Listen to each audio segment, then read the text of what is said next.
أبرهام ونبي موسى أملاك أبرهام ونبي موسى أناست عالم ቅድስት ሥላሴ ተመስገኑ ተመስገኑ ተመስገኑ ትብላላነሰ በውዳሴ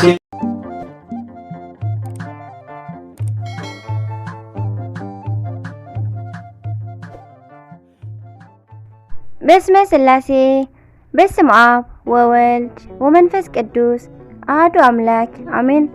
ሰላም እግዚአብሔር አምላክ ምስኩላትኩም ይኹን። ስድራ እግዚአብሔር አምላክ ከመይ ሓዲርኩም? ኣነ እግዚአብሔር ይመስገን። ክብሪ ይስፋሕ መድኃኔዓለም ክርስቶስ ልዑል እግዚአብሔር አምላኽና ክሳብ ሰዓት እዚኣ ብጸጋን ብጥዕናን ስለዝዓቀበናን ዘጽንሐናን ክብርን ምስጋናን ኣምልኮን ውዳሴን ንዘላለም ንዑ ይኹኖ። ከምኡውን ነታርህርተ ሊና ቅድስተ ቅዱሳን ንጽህተ ንጽሃን ወላዲተ አምላኽ ወላዲተ ቃል ዝኾነት ቅድስቲ ኪዳነ ምሕረት ኣደይ ቅዱስ ወዳ ብዛሃባ ክብርን ምስጋናን ውዳሴን ይብጽሐያ። ከምኡውን ንኹሎም ቅዱሳና እግዚአብሔር አምላኽና ብዘኸበሮም መጠን ከከም መዓርጎም ክብርን ምስጋናን ንዘላለም ንዕኦም ይኹን አሜን። ታሕሳስ 30 ናይ ዕለቱ ስንክሳር ድሰምዕ ዘንብብ ፍቕሪ ጎይታ ኣብ ልቡ ይዕንብብ ሓለዋን ጸሎትን ናይ ቅዱሳን ደሞ ይረክብ። ዝክረ ጻድቅ ለዓለም ይሄሉ ዝኽረ ናይ ጻድቕ ንዓለም ይዝነብር አሜን። ንቅዱሳን ተማሕፀኑ ካብ ኩሉ ክፉእ ዘበለ ክድሕኑ አሜን። 30 ታሕሳስ እንቋዕ ናብ ቅዱሳን ጻድቃን ወገዳማውያን አባ ዘካርያስን ወአባ ዮሐንስን ዓመታዊ ናይ ዕረፍቲ በዓል በሰላም ኣብጽሐኩም ኣብጽሐና አሜን። አባ ዮሐንስ ዘአስቄጥስ ገዳማዊ ህይወት ጥንቱ ጅማሬኡ ብሉይ ኪዳን እዩ። ብቀዳምነት ድማ ኣብ ደብረ ቅዱስ አካባቢ ዝነበሩ ደቂቀ ሴት ከም ዝጀመርዎ ይእመን። እቲ ህይወት ብዝጎልሐ ወይ ከዓ ብዝበለጸ መንገዲ እሰረአየ ግን ብዓቢ ጻድቅ ቅዱስ ሄኖክ እዩ። ድሕሪኡ ድማ ብቅዱስ ካህን መልከ ጸዲቅ እዩ። ቀጺሎም ድማ በዓል ቅዱስ ኤልያስ ነቢ፣ በዓል ኤልሳዕ ወዲ መዝሙሩ ነቢሮምሉ እዮም። ኣብ ሓድስ ኪዳን ድማ ንምሉእ ህይወቱ ኣብ ገዳም ኣብ በረኻ ዘሕለፎ መጥምቀ መለኮት ቅዱስ ዮሐንስ ቀዳምነት ይሕዝ። ንስማ ጸዋውዑ ስግደት ይኹኖሞ መድኃኒናን ኢየሱስ ክርስቶስ ኣብ ገዳመ ቆሮንጦስ ን40 መዓልትን ብትሕርምቲ ነቢሩ ንገዳማዊ ህይወት ቀደሰ መሃረ። ኣብ ዘመነ ስብከቱ ድማ ዝሓድረላ ዝነበረ ናብ ደብረ ዘይቲ በዓቱ ኤሌዎን በዓቲ ንባዕላ ነዚ ህይወት ዓብዪ ኣርኣያ እያ።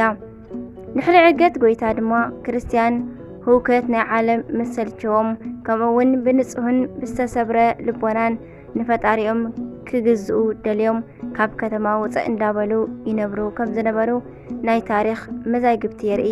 ኣነባብርኦም ድማ ብሕብረትን ብንጽልን ክኸውን ይኽእል እዩ። እቲ ቀንዲ ነገር ግን ብጾምን ብጸሎትን ምትግሆም እዩ። ከምዚ እንዳበለ ድማ ክሳብ 300 ክፍለ ዘመን በጽሐ። ኣብዚ ዘመን ግን ኣባ ጳውሊ ዝበሃል ሓደ ንጹህ ክርስቲያን ነዚ ህይወት ናብ ካልእ ደረጃ ኣልዓሎ። ን80 ዓመታት ሰብ ከይረኣየ ተጋዲሉ ኣቦ ባሕታውያን ተባሃለ። ሕጊ ዘለዎ ተባሕትዎ ድማ ጀመረ። እዚ ምስ ኮነ ድሕሪ 20 ዓመታት ድማ ኣባ አንጦኖስ ዝበሃሉ ቅኑዕ ክርስቲያን ነዚ ገዳማዊ ህይወት ብኻልእ መንገዲ ኣጣዓምዎ። ቅዱስ ሚካኤል ምስ መኣመንኮሶም ገዳማዊ ህይወት ብምንኩስና ተቃነየ። ስለዚ ድማ ኣባ አንጦኖስ ወኣባ ኣቦ መነኮሳት ተባሃሉ። ንሳቶም ድማ ነቲ ህይወት ንምስፍፋሕ ካብ ዝተፈላለዩ ኣህጉር ደቂ መዛሙርቲ እናተቐበሉ ኣመንኮሱ። ቅዱሳን ደቂ ኣባ አንጦኖስ ከዓ ነናብ ሃገሮም ተመሊሶም ነቲ ህይወት ብተግባር ኣርእዮም ንገዳማዊነት ኣስፋሕፍዑ። ኣባ አንጦኖስ ንኣባ መቃርስ፣ ኣባ መቃርስ ንኣባ አንጦኖስ ወለዱ። ኣባ ዮሐንስ ድማ ናይቲ ዓብይ ገዳም አስቄጥስ ኣበምኔት ኮይኖም ብጸጋ አገልገሉ። አስቄጥስ ኣብ ምድረ ግብፂ ዝርከብ ብስፍሓቱን ብዙሓት ቅዱሳንን ብምፍራዩን ተወዳዳሪ ዘይብሉ ናይ ዓለምና ቁጽሪ ሓደ ገዳም እዩ። ህይወተ ምንኩስና ከዓ ናብ መላእ ዓለም ዘስፋሕፈሐ ብምኽንያት ናይዚ ገዳም መናንያን እዩ። ኣብዚ ገዳም ዝሽየሙ ኣበው ድማ ብብዝሒ መንፈስ ቅዱስ ዝሓደሮምን ንዓብዪ ኣቦኦም ቅዱስ መቃርስ ዝመሰሉን ስለ ዝኾኑ እቲ ሓላፍነት ብጣዕሚ ከቢድ እዩ። ኣብ 500 ክፍለ ዘመን ኣብ ምድረ ግብፂ ተወሊዶም ዝዓበዩ ኣባ ዮሃንስ ካብታ ዝተመነኑላ ዕለት ጀሚሮም ብፍጹም ተጸምዶም ተጋድሎን ንፈጣሪኦም ስለ ዝተገዝኡ ናይቲ ዓብዪ ገዳም ኣበምኔት ክኾኑ ተገብኦም ዘመኖም ብኣበምኔትነት ንኣባጊዖም መታን ክሕልው ብዙሕ ደኸሙ።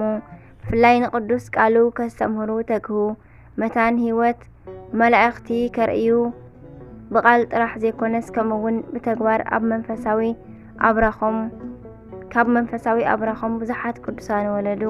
ከዋኽብቲ በዓል ኣባ ገዕርጊ፣ ኣባ አብርሃም፣ ኣባ ሚናስ፣ ኣባ ዘካርያስ ድማ ናይ ኣባ ዮሃንስ ፍረታት እዮም። እዞም ጻድቅ ኣብ ዘመኖም ብዙሕ ተኣምራት ሰርሑ። ምስ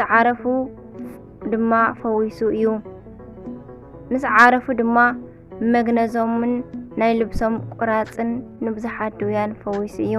ሓደ ግዜ እውን ንመነኮሳት ደቆም ቤዛ ኮይኖም ብበርበረ ኣረማውያን ተማረኹ።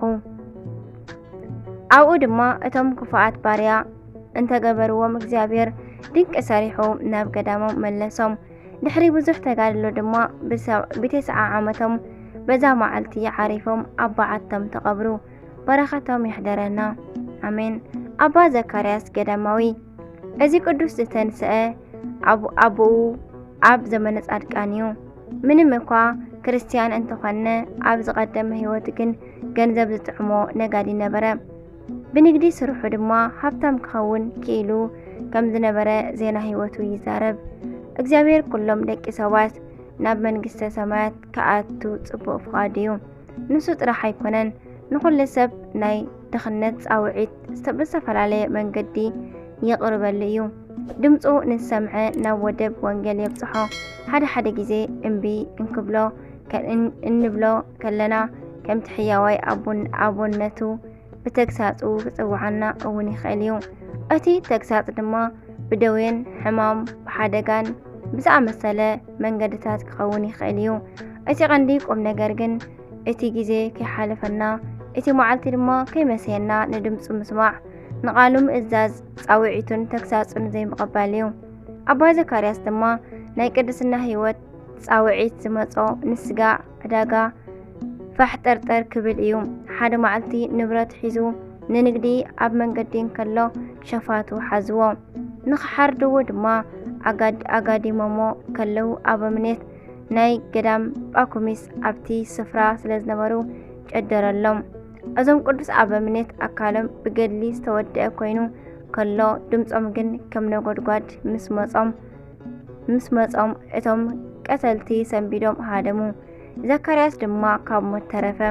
እንደገና ንሃብቱ ሒዙ ናብ ከተማ ምስ ኣተወ በቲ ገዛኢ ሃገር ተታሒዙ ሞት ተፈረዶ። ካብ ብዝሒ ገንዘቡ ዝተለዓለ ሰራቂ ዘራፊ መሲልዎም ስለ ዝነበረ ኣብዚ ግዜ ድማ እግዚአብሔር ኣብ ልቢ ናይቲ መኮንን ርህራሄ የሕዲሩ ኣድሓኖ። በታለይቲ ግን ነቶም ነገራት እንተኣስተውዓለሎም ዘካርያስ ዝተፈጥሩ ኣጋጣሚታት ጻውዒት ናይ ፈጣሪኡ ከም ዝኾኑ ኣስተውዓለ። ሽዑ ንሽዑ ድማ ነቲ ንዓይነት ስጋ ዘሰሓሕት ኩሉ ንብረቱ መጸዊቱ ናብ በረኻ ኣተወ። ኣብ ደብረ ኣባ ጳኩሚስ መንኩሱ ድማ በዓቲ ወሰነ። ካብታ መዓልቲ ጀሚሩ ድማ ብፍጹም ኣምልኾ ብጾምን ብጸሎትን ንእግዚአብሔር እናገልገለ ምስ ርኩሳን መሳፍንቲ ተቃለሰ። ብእግሩ ድማ ናብ ኢየሩሳሌም ተጓዒዙ ንቅዱሳት መካናት ተሳለመ። ሓደ ግዜ ከዓ ሰይጣን ሰብ መሲሉ ኣቦኻ ከይሞትኩ ክርእዮ ይብለካ ኣሎ እሞ ንዓበሎ። ኣብ ውሽጢ ግን ፍቃድ ስላሴ ስለ ዝነበረ እሺ ኢሉ ከይዱ ንኣቦኡ ቀቢሩ ተመለሰ።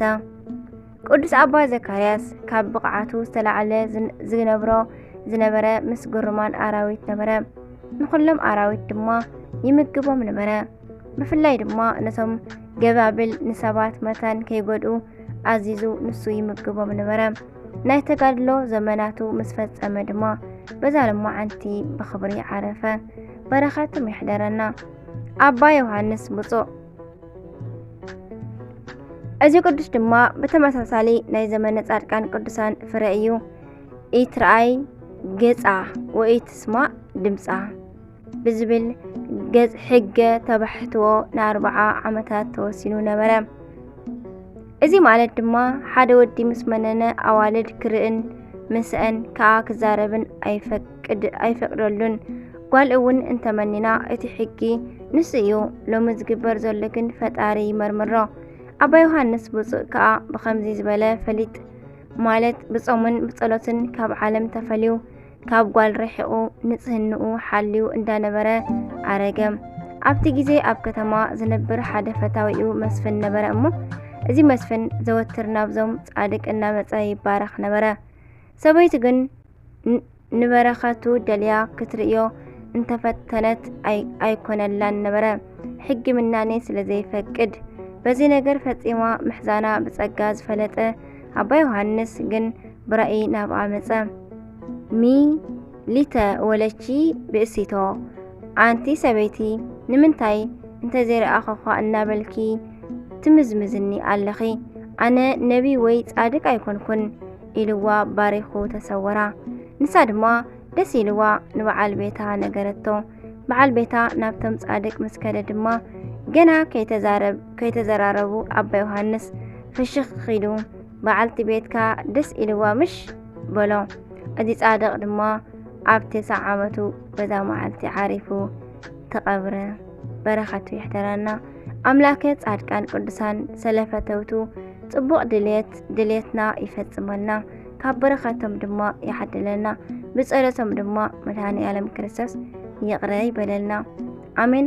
ታኅሳስ 30 ዝኽበሩ ዓመታዊ ናይ ቅዱሳን በዓላት አባ ዮሐንስ አበምኔት፣ አባ ዘካርያስ ገዳማዊ፣ አባ ዮሐንስ ብፁዕ 144 ሽሕ ህፃናት ሄሮድስ ዝቐተሎም። ወርሓዊ በዓላት ድማ ቅዱስ ማርቆስ ሐዋርያ፣ ቅዱስ ዮሐንስ መጥምቀ መለኮት፣ ቅዱስ ጎርጎርዮስ ነባቤ መለኮት፣ ቅድስት ሶፊያ ሰማዕት፣ አባ ሳሉሲ ክቡር ጻድቅ። አሜን። ዝነጠበ ዝጎደለ ቃል ኮነ ዜማ በአፈ ቅዱሳን ትጓን መላእክት ተአረመልኝ። አሜን። ስንክሳር ድሰምዕ ዘነብብ ፍቅሪ ጎይታ ኣብ ልቡ ይዕንብብ። ሓለዋን ጸሎትን ናይ ቅዱሳን ድማ ይረክብ። ዝክረ ጻድቅ ለዓለም ይሄሉ፣ ዝኽሪ ናይ ጻድቅ ንዓለም ይዝነብር። አሜን። ንቅዱሳን ተማሕፀኑ ካብ ጸሎቶም ካብ ኩሉ ክፉእ ዘበለ ድማ ክድሕኑ። አሜን። ወስብሐት ለእግዚአብሔር ወለወላዲቱ ድንግል ወለመስቀሉ ክቡር። አሜን አሜን። ለይኩን